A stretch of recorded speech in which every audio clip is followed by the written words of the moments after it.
बिस्मिल्लाहिर्रहमानिर्रहीम। अस्सलाम वालेकुम to my all YouTube family. कैसे हैं आप सब? मेरा नाम है शाइस्ता और आप देख रहे हैं मेरा YouTube channel delicious food by शिफा। नए साल के आगाज़ पे मेरी दुआ है कि अल्लाह पाक हम सबको खैर व आफियत से रखे और साथ ही साथ मुझे और आप सबको और तमाम उम्मत मुसलमान को कोरोना वायरस और तमाम दूसरे वबाई अमराज से दूर रखे, आमीन। तो चलते हैं अपनी रेसिपी की जानिब। आज हम अपने किचन में बनाने जा रहे हैं बहुत ही मज़ेदार गोला कबाब पुलाव। इसे बनाना बहुत ही आसान है।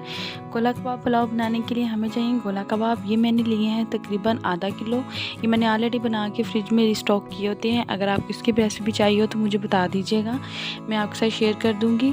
इसके साथ साथ मैंने लिए हैं चावल। ये मैंने 1 गिलास चावल तकरीबन आधा घंटा पहले इन्हें धो के अच्छे तरीके से भिगो के रख लिया था। और इसके साथ हमें चाहिए प्याज। 1 अदद बड़ी प्याज चाहिए, इसे मैंने स्लाइस कट करके रख लिया है। अदरक और लहसुन का पेस्ट चाहिए। दही हमें चाहिए 2 बड़े चम्मच भर के। इसके साथ ही हमें चाहिए 2 अदद हरी मिर्च और धनिया ही मैंने काट के रख लिया है। तो चलिए अपनी रेसिपी को स्टार्ट करते हैं। सबसे पहले हम स्टोव ऑन कर लेंगे और प्यारी सी कढ़ाई चूल्हे पर चढ़ा देंगे। अब हम इसके अंदर ऑयल ऐड कर देंगे। तकरीबन हाफ कप के करीब मैं घी यूज़ कर रही हूँ। हल्का सा घी गर्म हो चुका है। अब मैं इसके अंदर जो मैंने स्लाइस में प्याज कट करके रखा था वो ऐड कर दूंगी और इसे अच्छे तरीके से लाइट सा गोल्डन कलर आने तक मैं इसे फ्राई कर लूँगी। जी, तो तकरीबन 4 से 5 मिनट के बाद प्याज का कलर गोल्डन ब्राउन होना स्टार्ट हो गया है। अब मैं इसके अंदर अदरक और लहसुन का पेस्ट ऐड कर दूंगी और इसे भी तकरीबन 1 मिनट के लिए ऐड करके सौते कर लूँगी। अच्छे तरीके से दोनों को मिक्स कर लूँगी। थोड़ा सा भून लेने के बाद मैं इसके अंदर नमक ऐड कर दूंगी तकरीबन 2 चम्मच भर के। आप अपनी मर्ज़ी के मुताबिक नमक को कम या ज़्यादा कर सकते हैं, लेकिन मैं यहाँ पे 2 चम्मच ले रही हूँ। सुरख मिर्च डाल दूंगी तकरीबन हाफ टेबल स्पून। ज़्यादा मिर्चें मैं नहीं ऐड करूँगी क्योंकि ऑलरेडी गोला कबाब के अंदर सुरख मिर्चें एडिड हैं। साथ ही मैं थोड़ा सा पानी ऐड कर दूंगी ताकि हमारा मसाला नीचे नहीं लगे और इसे 1 मिनट के लिए हल्का सा भून लूँगी। तकरीबन 1 से आधे सेकंड के लिए ही मैं इसे भूनूंगी। अब मैं इसके अंदर 1 अदद मोटी इलायची ऐड कर दूंगी। ये भी खुशबू के लिए ऐड कर रही हूँ। इसे चावलों के अंदर से बहुत ही सुंदर सी खुशबू आती है। साथ ही मैं इसके अंदर 1 चम्मच भर के गर्म मसाला भी ऐड कर दूँगी। गर्म मसाले के अंदर तमाम दूसरे मसाला जात ऐड होते हैं। साथ ही कड़ी पत्ता भी मैंने डाल दिया है, ये भी खुशबू बढ़ाता है और वैसे भी चावलों में अच्छा लगता है। काली मिर्ची आपने ऐड कर देनी है आधा चम्मच के करीब। इसके साथ भी माशाल्लाह से चावलों के अंदर बहुत अच्छा सा टेस्ट आता है।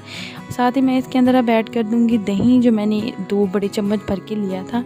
इसे ऐड करके मसाले को मैं अच्छे तरीके से भून लूँगी और ऑयल आने तक इसे मैं भूनती रहूँगी। जी, तो यहाँ पर मसाले ने घी छोड़ दिया है। आप देख सकते हैं कितना ही ज़बरदस्त मसाला तैयार हुआ है। अब मैं इसके अंदर अपने गोला कबाब जो ऑलरेडी तैयार करके रखे हुए थे वो ऐड कर लूँगी और तकरीबन 1 मिनट के लिए मैं इन्हें अच्छे तरीके से भून लूँगी। वैसे तो ये ऑलरेडी डन होते हैं, मेरे 80 to 90% ऑलरेडी कुकड हैं, लेकिन फिर भी मैंने हल्का सा घी के अंदर यकजान कर लूँगी। इसके अंदर 2 हरी मिर्चें हैं जिनमें मैंने हल्का सा कट लगा दिया था वो ऐड कर दूँगी। ये भी टेस्ट इन्हेंस करने के लिए है।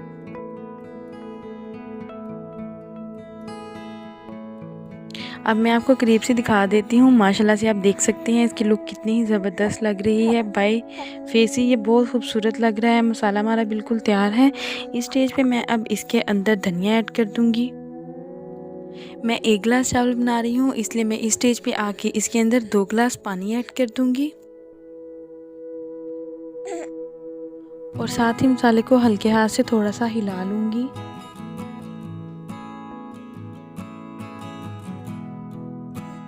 पानी हल्का सा गर्म हो चुका है। अब मैं इसके अंदर चावल डाल दूंगी जो मैंने भिगो के पहले ही रख लिए थे। वो चावल मैं इसके अंदर ऐड कर दूंगी और हम पानी और चावल दोनों को इकट्ठा उबाल लेंगे।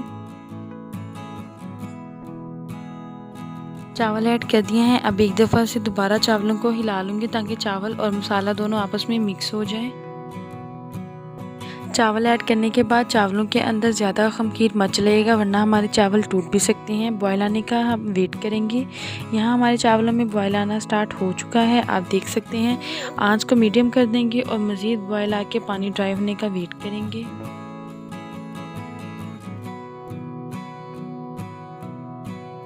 इस स्टेज पर हमारे चावल 75 to 80% कुक हो चुके हैं और हमारे चावलों में थोड़ा सा पानी मौजूद है।